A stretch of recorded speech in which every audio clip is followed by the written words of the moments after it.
11 bodies, 1 stretch of desert, 0 arrests.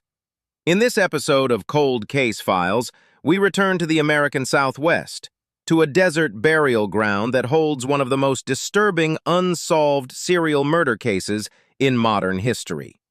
In February 2009, a woman walking her dog near Albuquerque's West Mesa noticed something pale protruding from the sand. It was a human bone, and it was only the beginning. What investigators uncovered in the weeks that followed would expose the work of a bone collector, an Albuquerque serial killer who had been burying women in New Mexico's desert for years, completely undetected. Last episode, we examined the 1874 Saxtown Settlement axe murders. Today, the case is far more recent, and the killer may still be alive. The West Mesa murders claimed 11 women and 1 unborn child. These were not anonymous statistics. They were daughters, sisters, and mothers. The victims were primarily young women connected to Albuquerque's drug scene and street life along the city's East Central Corridor, an area known for vulnerability and exploitation. Among them were women like Michelle Valdez, who was just 15 years old when she vanished. She was pregnant at the time of her disappearance. Victoria Chavez was 26, described by family as someone struggling with addiction, but deeply loved. Cinnamon Elks was just 18. Julie Nieto was 23. Doreen Marquez, 27. Ciliania Hicks Davis disappeared at 20. Veronica Romero at 28. These women disappeared one by one between approximately 2001 and 2005. Most had been reported missing at some point, but in many cases, the reports received limited follow-up. They lived on the margins, they moved frequently, and when they vanished, the system that should have sounded the alarm barely noticed. That failure would haunt Albuquerque for years. The question this case forces us to ask is uncomfortable but essential. Who was paying attention? The geography matters here. Albuquerque's West Mesa is a vast stretch of high desert on the city's western fringe. Miles of scrubland, sand, and silence. In 2009, the area near 118th Street Southwest was still largely undeveloped. It was remote, yet accessible, close enough to the city for someone who knew the roads.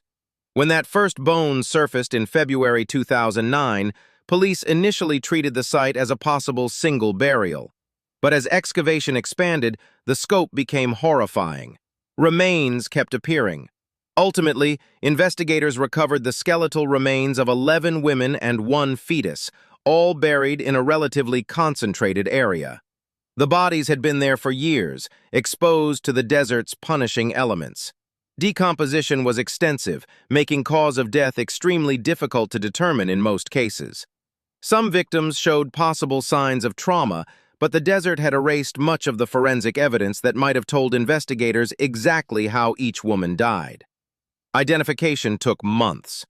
Dental records, DNA comparisons, and other forensic techniques were used to put names to the remains.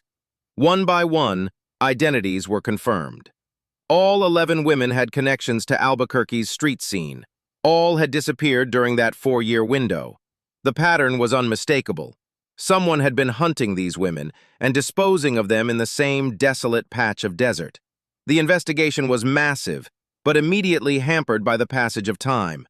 Years had elapsed between the killings and the discovery. Witnesses had scattered. Memories had faded.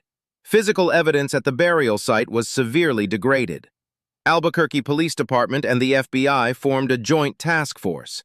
They conducted hundreds of interviews, focusing on individuals known to frequent the East Central Corridor during the years the women disappeared.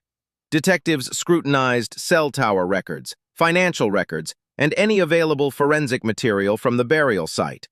But the desert had been ruthless to the evidence. Without clear cause of death determinations for most victims, prosecutors faced an enormous challenge. Even if a suspect were identified, proving murder beyond reasonable doubt would be exceptionally difficult. Investigators also examined whether the burial site itself might yield clues. The concentrated burial area suggested someone familiar with the terrain, someone who returned to the same location repeatedly over years. This wasn't random disposal. This was deliberate, practiced concealment.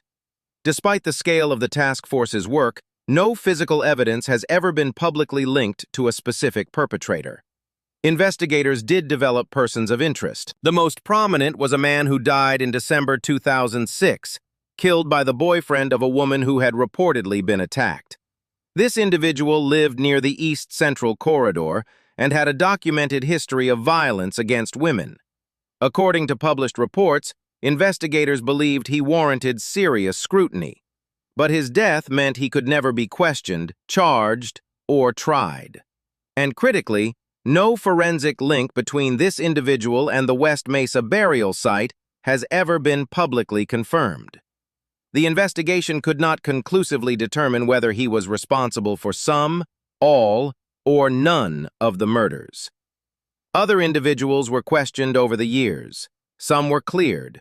Others remain in the investigative file as unresolved leads. The sheer number of people cycling through Albuquerque's vulnerable communities during that period made narrowing the suspect pool extraordinarily difficult. Here is what we know, and what we don't.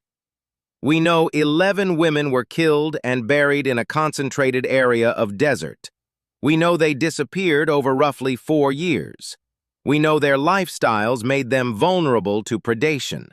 We don't know the precise cause of death for most victims. We don't know whether one killer or more than one was responsible.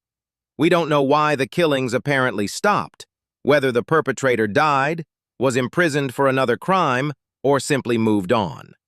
The leading theory remains that a single individual with knowledge of the area systematically targeted vulnerable women. But this is theory, not established fact. The possibility of multiple perpetrators has never been formally excluded. What could solve this case? Advances in forensic technology, particularly touch DNA recovery and genetic genealogy, offer the strongest hope. If any biological material survived the desert conditions, modern techniques could potentially generate a profile that didn't exist 15 years ago. The West Mesa case remains officially open. The task force was scaled back but never formally dissolved. Families of the victims continue to push for answers. This case also forced Albuquerque to confront uncomfortable questions about how missing persons reports from marginalized communities were handled, or not handled. 11 women vanished over 4 years. The system failed to connect those disappearances until a dog walker stumbled on what the desert had been hiding. Somewhere, someone knows what happened on that quiet stretch of West Mesa, and the desert keeps its secrets, until it doesn't. Next time on Cold Case Files, we travel to rural Ontario, Canada, where in 1974, a young farm wife answered a knock at her door and was shot dead. The murder of Beverly Lynn Smith, a case that has defied investigators for 50 years. Subscribe. We investigate a new cold case multiple times a week.